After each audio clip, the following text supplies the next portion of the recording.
You have a question. This gentleman, I promise, was next. Thanks a lot.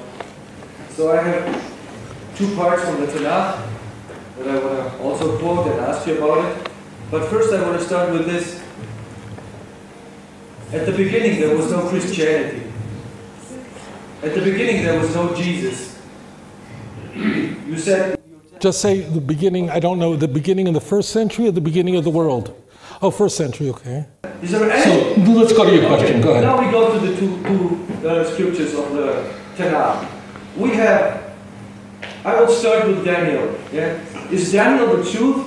Or will you also tell me that Daniel at the end was miscalculating on his numbers? Oh, no, Daniel is the word of God, of course. Oh, Daniel is the word of God. So Daniel in chapter 9 gives us exactly the year when Mashiach is going to come. And he tells us that after he came, the temple... What is this calculation? Please share it with us. The calculation is in the scripture. So tell it to me, please. I'm very curious. Oh, you know the calculation. So if I know it, why am I not a Christian? Very interesting that I hear other times, oh, Daniel did miscalculate. I'm not, just like you're not responsible for Roman Catholics, don't make me responsible for everybody else, okay? All right, so now, please tell me the calculation of Daniel chapter 9. We have a clear calculation. Everybody can read it out. No, you're not being honest now. If you have such a fantastic calculation, don't tell me I know it. If I do, don't. What is that calculation? I'm listening. Give it to me. What is it? But he told us there's weeks that will pass and will pass till Mashiach will come, brings us to the year 32. Really? How does that? Please tell me the math. I'm very interested. We have to get aboard. Why at the board? Just give it. Believe me, I'm very familiar with the text. If you just tell me when we start counting, I'll know exactly. When do we start counting the 490 years? You tell me. Oh, now you have it. I heard of it once in my life, yes. When do we start counting this? No, I'm asking you. You're saying you believe in this faith, and this is the first verse you ever brought up. I asked you a question. I think it's a fair question. Please, tell us this calculation. And I asked you the most simplest thing. If it's a 490-year prophecy, please tell me when we start counting. That's a fair question. So please, it's changed your life. Tell me when. I say it as a brother. I have to answer on that. This is not the point that changed my life. Well, you can't. What you're doing is... When I bring it up, I hear everybody telling me that this is a miscalculation. Please, all right, I'll do this. Let's jettison Daniel 9 then. If you're saying, you're actually bringing me a proof of a verse, and then when I asked you, just explain it to me without a board, just when you start counting. I mean, you said, I want to talk to you, sweetheart. Listen, brother to brother, achi tachi, okay? Daniel 9, you're saying, contains a chapter of 27 passages. You're saying that in this chapter contains the proof of exactly the day of his crucifixion, which you're saying is 32. Accepted completely. 32. Beautiful. This is what is. Stay with me. Stay with me. No, stay with me. Stay with me. So, and you're saying you agreed. You said, "Ha, Rabbi, you know it." So I said to you, it's a 490-year prophecy, which culminates at 32, as you say. Granted all. So I asked you a fair question. When do you start counting, and how do you know you start counting that way? If you can't answer that question, then I would just say to you, then we'll move on to the next topic. But I would say to you tonight, when you go to sleep, you would say, how is it possible, really, that a text that I think is so important that I just didn't even know when to start counting? I don't, God forbid, mean to anything. That's one. I want to say, I think it's a fair criticism. I think, to be honest, you should say, like, I accepted what you said, please accept what I said. I want to ask you another question. No, I want you to listen. I promise you, if we don't take another, believe me, I'll take all of you, not stopping. I want you to listen, because I care about you. And I'll be here for a few more weeks, my time is yours. Listen. Let's suspend that we don't know when to start counting 400, or we don't recall because we don't have a board, whatever. But you're saying that the prophet Daniel, who lived 2,500 years ago, he lived during the Babylonian exile, foretold the precise date that he would be cut off, that he would be executed, the Messiah would be killed. Do you know how important that is? You know what a fantastic claim that is? You're saying that we are told by Daniel, who's a holy man, actually Daniel isn't speaking, the angel Gabriel is speaking, just for context, but it's recorded in the book of Daniel, that the exact moment of when the Messiah is supposed to be killed is recorded in the Jewish Bible. I have a question for you. I grant everything. I want you to answer one question. I want to ask you a question from heart to heart. I'm not chas v'shalom. I don't try to catch you. I'm trying my best to be as honest as you would expect me to be. I want to ask you this question. If this is the case, but think before you answer, we have 27 books in the New Testament. Why, if this is the case, now I would posit to you this was a later Christian invention, but here's the question. If this was not a later Christian invention, I use the word Christian, just give me a free pass on that one, okay? Why isn't this quoted anywhere in the Christian Bible? That means, in order for you to believe that there's a clear prophecy in Daniel 9 of exactly the date, the year the Messiah is supposed to kill, are you telling me that the authors of Matthew, Mark, Luke, John, all the letters of Paul, the letters of John, the letters of Peter, whatever you accept, none of them thought that point was important enough to mention the New Testament? Does any sane, sober mind believe this? That means, I hope you got this point. It's not quoted in the Christian Bible. Then in order for you, sweetheart, listen to me. In order for a person to believe that the Jews are wrong and the believers in Yeshua are right, okay, I did it. You have to believe that not one writer or apostolic father, that means Clement I of Rome, it's Daniel 9, meaning the text from verse 24 and 25, 24, 25, 26, 27 is never quoted in the Christian Bible. They just went, yeah, we do have the exact calculation of Jesus' death, but there are more important things than that. I will say this to you, my brother. If you can accept such thing, you're not being honest with yourself. You cannot believe that no first century Christian thought that would have been important enough to point out. Okay? You can't, and if you can come up with an answer to that question, you will be the first person who believes what you believe can believe that. No sane mind can believe that the authors of the New Testament, whoever they were, believed that Daniel 9 had such a prophecy, or else they would have quoted it. Now, as it turns out, Daniel 9 very, very quickly is a description of a period of 490 years. The Second Temple stood for 420 years. The Babylonian exile was 70 years. Total is 490 years. And that's what it comes into view for Daniel when he's crying out to God. Why is Daniel crying out to God? Most people who quote Daniel 9 never read Daniel 9, 1 through 22. So in truth, it's describing to us an anointed one, a Mashiach, who gives the command to rebuild Yerushalayim and the temple. Who is that? Who is this Mashiach Nogid, an anointed prince, royalty, who gives the command to rebuild Yerushalayim? Who is he? There's only one person in Tanakh. Open up your Bible to Isaiah 45, verse 1, and accept HaShem in your life right now. And it says there openly, so says the Lord of Kairesh, he's my Mashiach, who gave the command to rebuild Yerushalayim.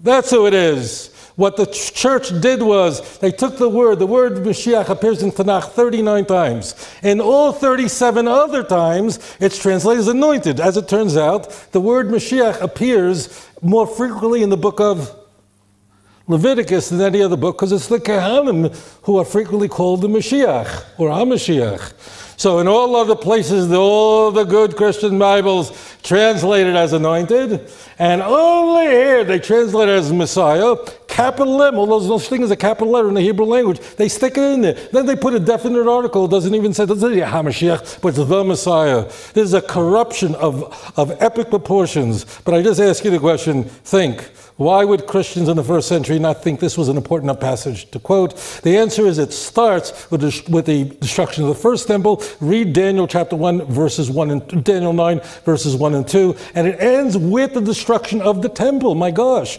Read verse 26 and 27. The end of this 490-year period is the destruction of the people of the prince who come down with a flood and destroy the sanctuary.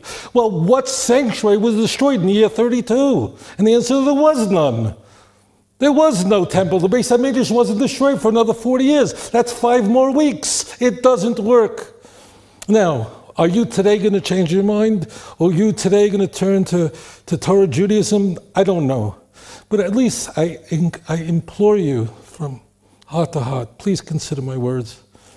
Okay? Please just take it to heart. What other passage? Now it's yours. Apologize.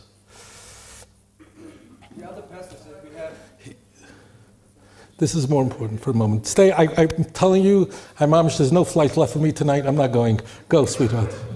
The other passage that I have is Psalm 22. Yes. This is also not stated in the New Testament. Psalm 22 is when Yeshua is dying. He starts the quoting of Psalm 22 in verse 1. Yeah? When he says, Eli, Eli, lama sabachthani. So he reminds us through the whole psalm. But this psalm was changed 1,000 years later, yeah, by the Masoretic text. And we know that it was changed because it says, I'm pierced in verse 16, I'm pierced in my hands and in my feet. But if we go to a Jewish Bible or a Jewish Tanakh inside, we see they have changed it and they say, oh, there are lions in my head and in my feet. But if we go and check later, the older manuscripts, we see that it says, it's pierced, I'm pierced in my head. Really, please tell us, there are a lot of Hebrew speakers here. I mean, you're telling me this is important to you. Could you tell us what is this Hebrew word that means pierced that was found in some ancient manuscript? I think it's karu and kara. This is karu? What is the word? Could you just tell me? It's changing of a yud, yeah, that made longer and became a vav, yeah, and made it the word of being pierced in the hands and on the feet, meaning now that there are lines on the hands. Does make no sense at all? Okay, I'd like to answer you. Thank you. Let me now. Okay, so what this gentleman is telling us. Singer, not so quick. As it turns out, we have a text that's 3,000 years old, written by King David. And the text, this chapter, is quoted widely in the Christian Bible. And if you open up our Tanakh, any Hebrew Bible in the world, it'll say in verse 17 in a Hebrew Bible, 16 in a Christian Bible. The fact that you said 16, not 17 is interesting because you distance yourself. But anyway, because only a Christian Bible would say it's verse 16. But we'll set it aside. It says in the text, for dogs have encompassed me, a company of evildoers have enclosed me. And the last 3 words of the text is Ko'ari Yodai V'raglai. Like a lion, they're at my hands and my feet.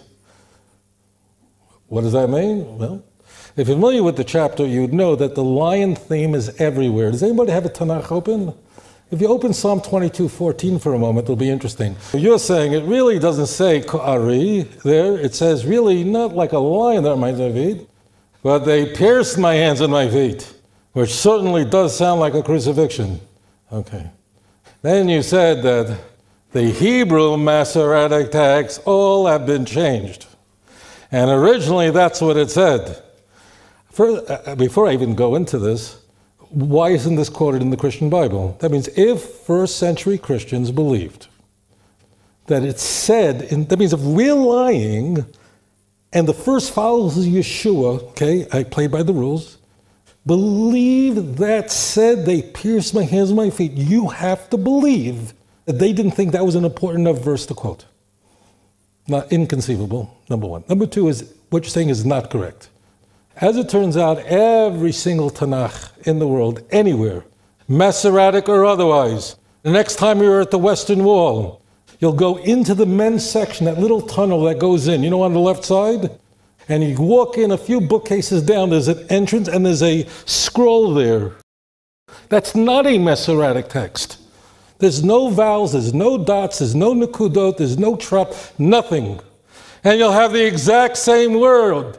All Masoretic text means is you have a consonantal language like Hebrew, just consonants, but you have no punctuation and you have no vowels. And of course you don't have the musical notes. And all that happened was in the early Middle Ages, Masoretes, this tradition would then added that in, just so people could recognize it. That's all. So of course there was no Masoretic text in the first century. They changed it. But how did they manage to change it in Yemen? Yemen, there were no Christians. Every single Bible in the whole world says the same word in Hebrew. Not one Bible ever found says they pierced. Now, I know what you're going to say now.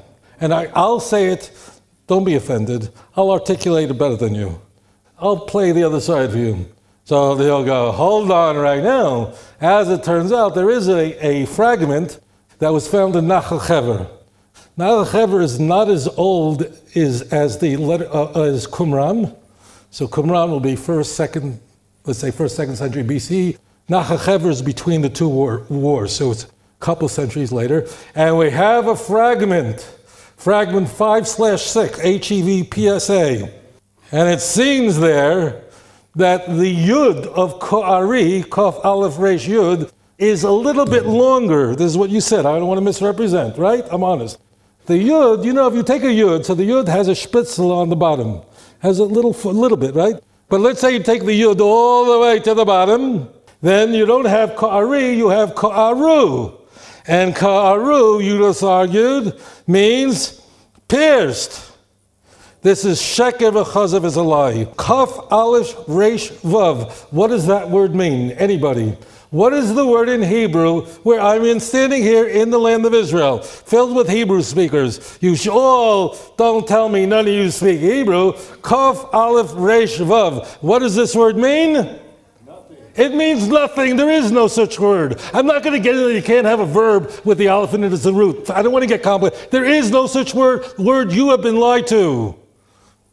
No, stop, I'm not done, sweet. No, stay with me. It's not true. It's Sheker v'chazav. It's being promoted, started off by a professor in Canada, and by, I don't want to get into Flint, whatever, and I have a whole chapter on this in my book with the manuscript. There is no such word. You have been lied to. Now, in order to, first of all, you have to believe that every Tanakh in the world, Masoretic, everybody's wrong. Why would the Yemenites change it? Nobody, but look, this one. So as it turns out, it's not true, it's a lie. There is no such word, this is gibberish. There is no such word as Ko'aru, Kof Aleph Resh Vav. It does not exist. It actually can't exist, and I'm not going to get into the complicated grammar behind it, but this is what I want to say. In order to get a word that remotely resemble piercing, you not only have to turn the Yud into a Vav, but you have to remove the Aleph also. Well, you have the word karu. Now we have a word. The word karu does not mean to pierce. I know you're told, this is what they say in Mishnah. The word karu means to open, to excavate. They sometimes use it like karu bar. They sometimes will translate it as dig a well. It doesn't mean dig in that convention. It means to open, to lower. When King David in Psalm 40 says that sacrifices and offerings you did not desire, but oznayim karisali, my ears you have opened for me. That's the word. What does it mean? Someone stabbed him in the ear? Okay, so you should know, listen, just listen. It's not true, and the proof it's not true is when you go home, you look up in Tanakh, if there is a single word in all of Tanakh, there are over 300,000 words in Tanakh, if there's one other word in all of Tanakh that has that word karu, you'll find it's not there, you've been lied to. In Hebrew, you would never say karu yodai v'raglai. It would not make sense to any Hebrew speaker. There are words to pierce, as in stab through flesh. Dakar. So say dakru yodai v'raglai. The nakev would be, let's say dakar really means to stab. Okay? You would never ever, so it's not true. Now it is true that digging wells as in excavating sound could remotely resemble, but that's not how you'd say it. It isn't there, and you have been lied to. If you take the yud and turn it into a vav, you do not have the word pierce. It's just not true. Moreover, listen, if you open the same text If you actually look at the fragment, you'll see it's almost impossible to read it. And the letters are not uniform like a Sefer Torah would be.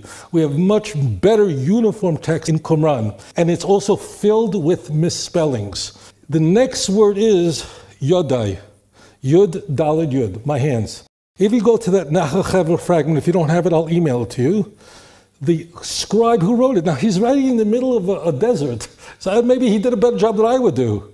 But actually in that fragment, the next word is Yud, Daled, Yud, Hey. I'm not kidding. And there it's very clear, which means, Yud, Daled, Yud, Hey means Yodeha, which means her hands. The scribe misspelled the very next word, so you would know that today is the day to do tshuva. So it's not true.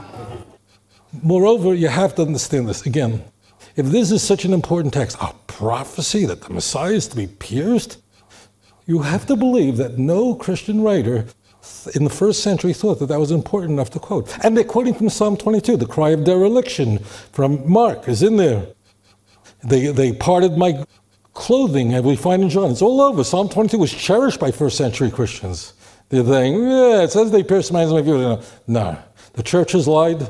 There's no such word as ka'aru. But if you go to missionary literature, instead of going to the original, you might find yourself in a little trouble. I hope you're not offended. If I have offended you in any way, what's your first name? What? Elam. Adam. If I've offended you in any ways before Rosh Hashanah, I ask you, please forgive me. Okay, I'm sorry. I talked to you, we're among our own. Now, you had another question. I just wanted to get it out. Go ahead. It wasn't that the point. The point was that the sages that translated the Septuaginta into Greek 200 years before Yeshua came, they also translated it that pierced. So 70 sages translated the Septuagint, the Tanakh into the Greek, yeah, and they all were wrong. This is a very interesting question. I want to explain. This is actually a brilliant question. So as it turns out, roughly a quarter of a millennia before the Christian century, he's saying that the rabbis have gathered and they produced what's called the Targum Shivim, a translation for the king of, we'll call him the king of Egypt, the part of the empire that was Egypt. And as it turns out, if you open up the Septuagint, and Psalm 22, verse 16, it will say in the Septuagint, they pierced my hands and my feet, and he's telling the truth. It does say that there. And, my friends, the Septuagint was translated 250 years before Christianity. What then was their incentive to do that? It must be that the Jews changed the text because they didn't want people to follow Yeshua. Right? Right. The answer is it's not true. What? I'm going to tell you something, you'll look it up everywhere. You can open any Septuagint in the world. There's no Christian scholar who would argue with me. Now, the guy on the street who goes to the hostel, the Christian hostel, they believe that's not true. The original Septuagint, all Christian scholars know this, was only of the Torah of the 5 books of Moses. Now, I will tell you this. If you go on, I'm sure there's a free Septuagint somewhere online. If you read the introduction to every Septuagint in the world, it will tell you that in the introduction. The original Targum Shivim, this is something that's unfortunately people fall victim to. The original Septuagint was only of the 5 books of Moses. It was not of the book of Psalms, not of the book of Isaiah, not Jeremiah. That was later created. And what you have today is the Septuagint that you get on Amazon is really a production of the church. And Origen was its primary editor. Origen is a 3rd century church father. This Greek translation, they adopted the name Septuagint. It's like the word Xerox or Kleenex. That these words, even though there's a company, Xerox is a company, but it actually created a big copyright problem for Xerox because people say, go Xerox this paper, but it could be a Canon copier. So what happened was the Septuagint, of course, is very, very well known. It's discussed in the letter Aristide. It's brought down all over the place. In the Gemara and Megillah, Daf Tes, meaning Megillah, the Talmud, it's all there. It's of the 5 books of Moses. I encourage you. I know you don't like Jerome. He's a Catholic church father, but if you just read his introduction to Book of Chronicles, he discusses extensively. And believe me, Jerome was not a big fan of Rabbi Tovia Singer. Josephus says the same thing. They all say it. Now, what I'm saying now is every Christian scholar knows this, but unfortunately, missionaries exploit this. It's not true. The Targum Shivim was not of the book of Psalms. And in fact, we do not have a Septuagint today. It doesn't exist because the library to which it was put in was burnt down to the ground. If you have the original, what is called technically among scholars, the Proto-Septuagint, you're a very rich man. It would be a priceless thing in Christie's because no one has it. And what we have today is a Christian product. And what they did was they went back and said, let's look at all these Christologies and then let's insert Greek words that bolster the Christian claim. The Septuagint today is a lie. And that's why, without even looking, I can't even see, you won't find one Septuagint anywhere. It's a product of the church. But I'm going to just say this to you. In no universe, in no planet, is a translation superior to an original. That's called anybody who's a lawyer here knows what's called the law of best evidence. If you don't know what this is, then you can't even go to law school. Law of best evidence is when you have a document in the original language, no translation could be superior. So the answer is that the Septuagint was of the 5 books of Moses. The Septuagint was not of the 5 books of Moses. But when there were Greek translations later, they put the word Septuagint on it without fear of getting sued by people who are long dead. So the word Septuagint became a capital S, but it is not the Septuagint. And again, whichever Septuagint you read, it could have the biggest cross on the front of it. It doesn't make a difference. I know you're not, but they will say what I said. It's uncontroversial. So therefore, this is sheker v'chosef. It's not true. If you have another, you can throw at me, or we'll go to somebody else. Up to you, sweetheart. You want to think a little bit? Well, let me ask you one question. Would it be meaningful to you? I just ask you, because I want to know one thing. I ask you. You ask, now I ask. You go home. This is important to you.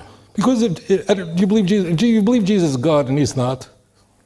I don't believe in Jesus. No, so you don't believe he's God. But clearly it's not a good idea spiritually. Let me just, Adam, let me just say this to you. You have to concede that if Jesus is not the Messiah and he's not worthy of adoration, okay, I didn't say worship, adoration, and one does follow say that he is Mashiach and he's worthy of my adoration, I can pray in his name and so on. If he isn't, it's very bad. It's a bad thing, right? Spiritually, it's a bad thing. I'm not saying you're wrong, you're going to figure that one out, but it's clearly, you know, there's everything that's at stake. It's a really bad thing to believe any of that. If it isn't true, I grant that. So I want to ask you this question. If tonight you go home and you look up what I said, you check it out, and you find that I've told the truth, that everything I said was true, would you at least consider studying with me a little bit further, and at least be open-minded to the possibility, well, if I thought all these things were true and it turns out it might not be, then maybe other things I assumed were correct might not be. Would you at least consider doing that? You're going to be in my prayers. So, according to this, what you just said, yes. Yeah? What do you say to all these people who believe that the Lubavitcher Rebbe is the Mashiach? Explain the question. I mean, you said that this would be an abomination if you believe it there. So what do you say to all these Chabad people? I really wish you hadn't asked that question.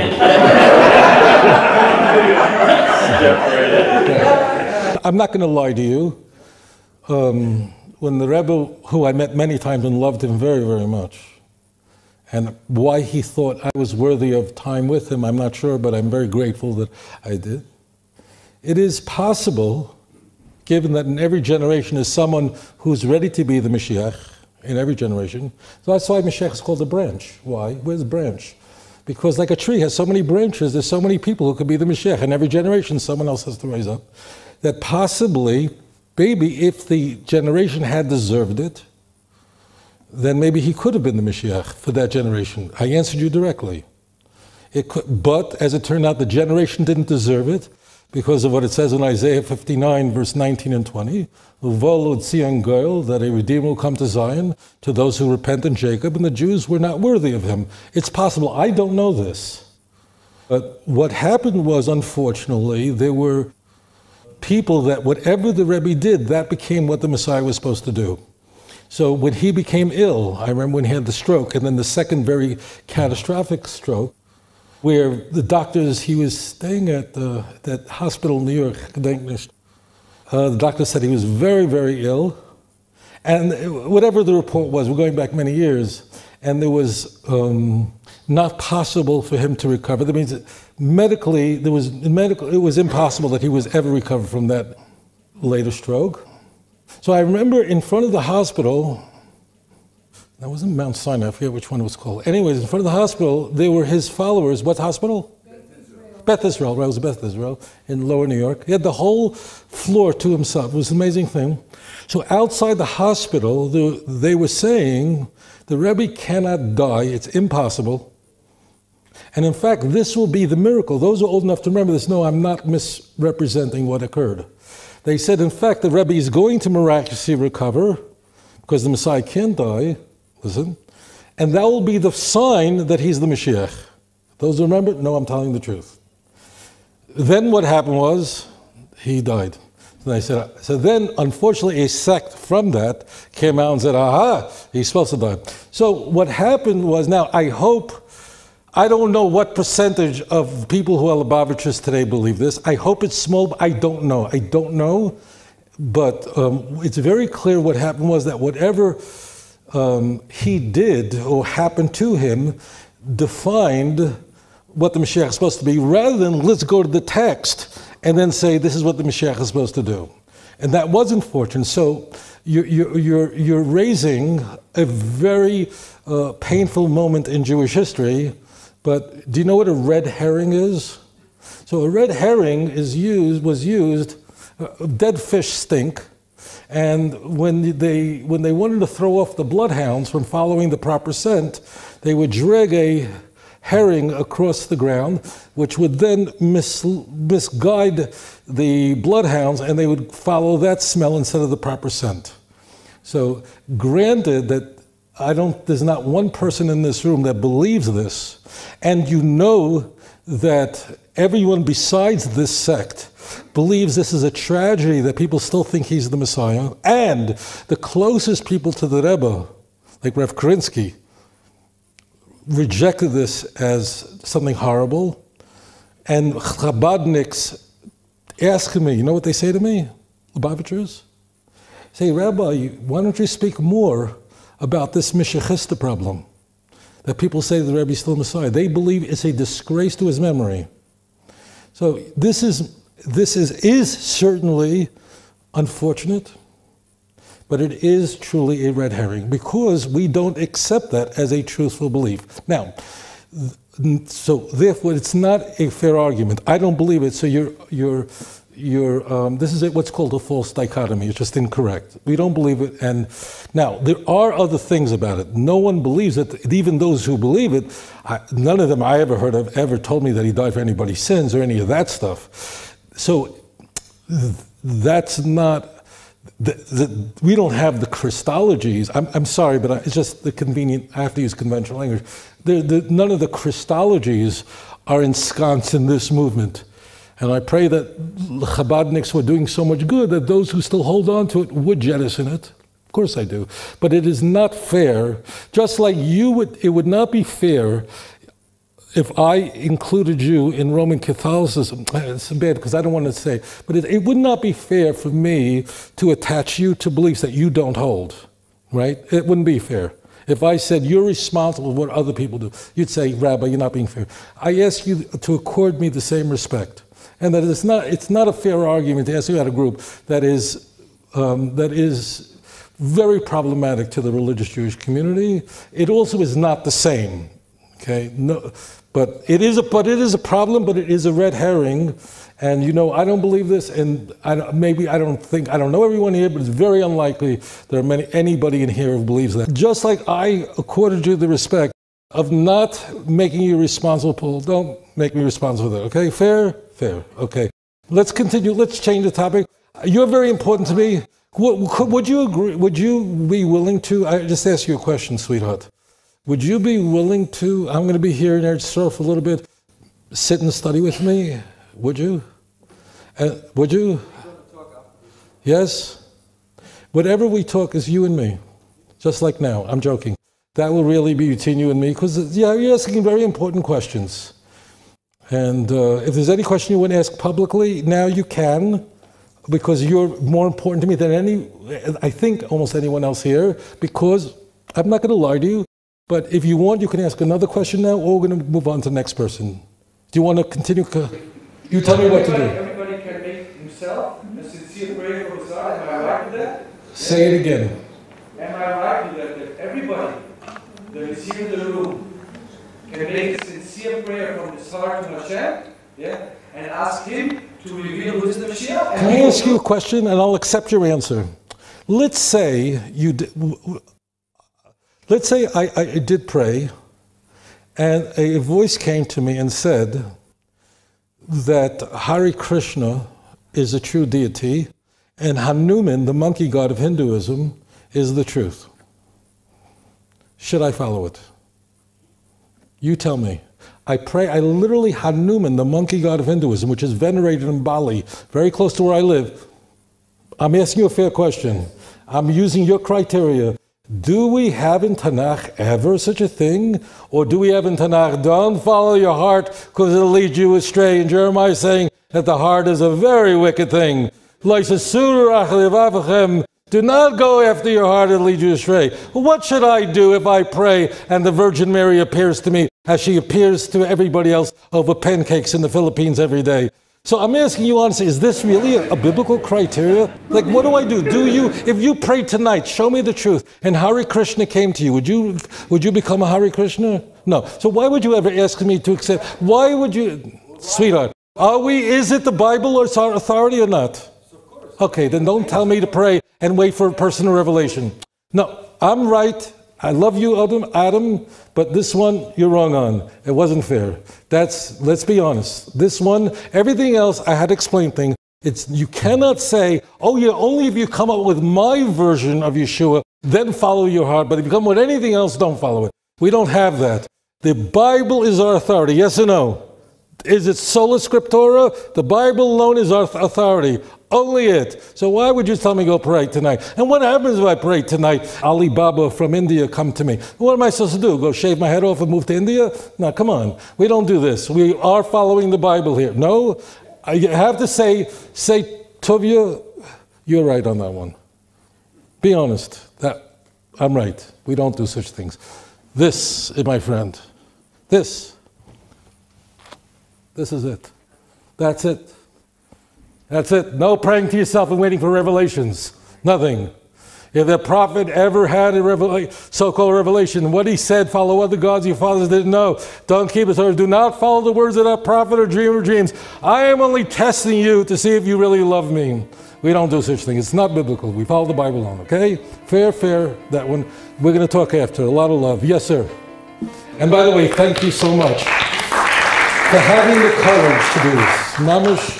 Unbelievable. אדון עולם אשר מלך בטרם כל יציר נברא ועת נעשה בחפצו כל אזי מלך שמו נקרא ואחרי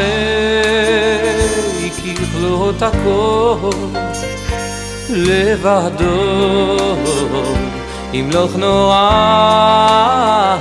והוא היה